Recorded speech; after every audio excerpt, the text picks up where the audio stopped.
Од неодамна во Центарот за култура Кочо Рацин во Скопје е отворена изложбата Иконописот, коренот на македонското сликарство, на младата уметница Славица Танеска. Станува збор за изложба на икони кои се насликани од самата уметница, а кои се инспирирани од богатото уметничко наследство на Македонија.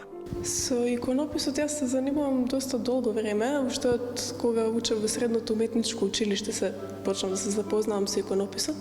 Меѓутоа, ова е прва изложба која што ја организирам на оваа тема. Идејата дојде бидејќи 15 години правам од отварањето на мојата прва самостојна изложба и сакав да направам некоја доста интересна и значајна изложба.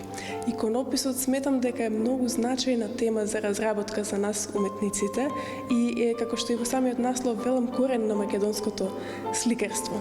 Впрочем, црквите, манастирите од средниот век се првите галерии каде што луѓето можеле и верски да се едуцираат, меѓутоа и ликовно да се едуцираат, да погледнат сликарство кое што било на висина на светското сликарство во рамките на Ренесансата, да кажеме, со некои такви карактеристики, така да тоа беше инспирацијата да и во денешното современо време јас како млад и нов автор се инспирирам од тоа и ја продолжам традицијата за иконописот и понатаму живее преку новите автори. Иконописот на македонско тло е присутен со векови и како правец представува основа за развој на современото македонско сликарство.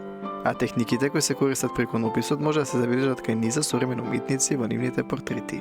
Иконописот се развил долг период со стотици години, меѓутоа и во сликарството понатаму се привлекуваат нитки од иконописот.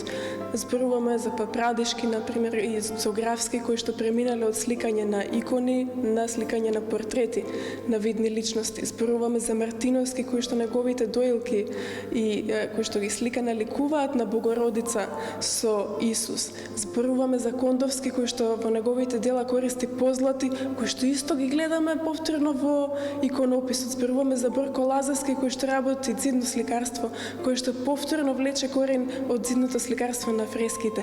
Така да тоа сликарство има карактеристики и значење кое што може да се провлече до најсовремената уметност, па и до денес до нашите современици и автори. Така да тоа е коренот и влијанието кое што се проткајува. Не мора директно да бидат понатаму икони, меѓутоа влијанието секако останува. Сликањето икони е тест за техничката подготвеност на авторот, бидејќи истото бара голема прецизност, огромно внимание и посветеност. Во сликањето на икони нема простор за грешки, ниту импровизации, бидејќи се знае јасно кој треба да биде насликан и како треба да изгледа целокупната икона. Бараат многу поголемо внимание и посветеност и имаат големи правила иконите. Не секој може да изработува икона. Немаме толкава уметничка слобода. Ако ја сликам Богородица, мора да биде Богородица. Не можам да експериментирам да направам некој друг лик. Така да тука веќе станува збор за една техничка подготвеност на авторот, да има големо познавање од сликарската техника и технологија. Тука е разликата и разликата е тоа што кога сликаме, например, портрет, портретот може да има сенки, бидејќи светлината паѓа од една страна. Меѓутоа, кога зборуваме за светец, ликот треба да свети, да нема сенки. Од сите страни да свети, бидејќи сликаме нешто што не е земско и не е реално. Односно е нешто повисоко од тоа. Така да тоа да го пренесеме ние како сликари, потребна е голема умешност и едно смирение, трпение, кое што не секогаш е потребно за другото сликарство. На изложбата може да се видат 15 икони. Икони на кои се насликани познати, но и за јавноста не толку познати светители. Повеќе ликови се тука. Сега се замислив малку од вашето прашање. Се разбира дека Богородица, Исус, тие ликови се без нив не може да биде. Свети Јован, исто така крстител, не може да биде, меѓутоа тука имам и други светители, Свети Александар, например, кој што е македонски светител и ретко го има во соборниот храм, има негова икона, меѓутоа ретко може да се види, а го има на оваа изложба. И имаме Света Петка, односно две од Света Петка, бидејќи ретко кој знае дека се три светици различни, Света Петка, така да две од нив се представени овдека. Го имаме Свети Трифун, така да имаме поголем опфат, иако секогаш може уште повеќе да се истражува и да се презентира. Меѓутоа во случајов се 15 икони.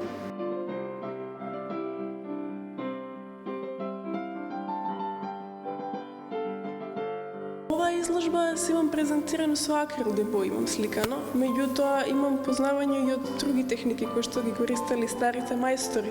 Имено многу ми е интересно да сликам со темперни бои кои што сам ги преработувам, каде што мешам пигмент и жолчка од јајце, што е една од многу старите техники која што ја користеле старите мајстори, каде што користеле земјени пигменти, па токму и во иконите најмногу се гледаат оние бои од окер, кафена, значи тој тоналитет бидејќи користеле земјени бои.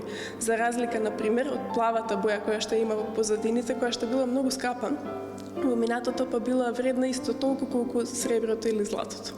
Изложбата е отворена скоро една недела, а до сега за истата има многу позитивни реакции од јавноста. Таа привлече внимание не само помеѓу домашната публика, туку и помеѓу публиката од странство. Изложбата беше многу проследена. Прво со публиката која што дојде вечерта, меѓутоа не само и публиката која што физички дојде, туку се појави интерес за оваа изложба и од меѓународен карактер, од луѓе кои што не можеа да дојдат на отварањето, меѓутоа преку медиумите беа информирани, така да имам поддршка за оваа изложба од целиот Балкан и позитивни реакции од уметници. Интересно ми беше дури што добив позитивни реакции од Турција, например, уметнички кои што не се православни, кои што се муслиманки, а препознале убави вредности во моите дела, па се до македонските градови, кои што исто така од различни градови ми се јавија, а особено значаен интерес се разбуди во Деберца, од каде што потекнува мојот дедо, и во селото Злести. Јас бев изненадена дека целото село буквално објавува и споделува за овој настан, така да особен поздрав за сите од таму.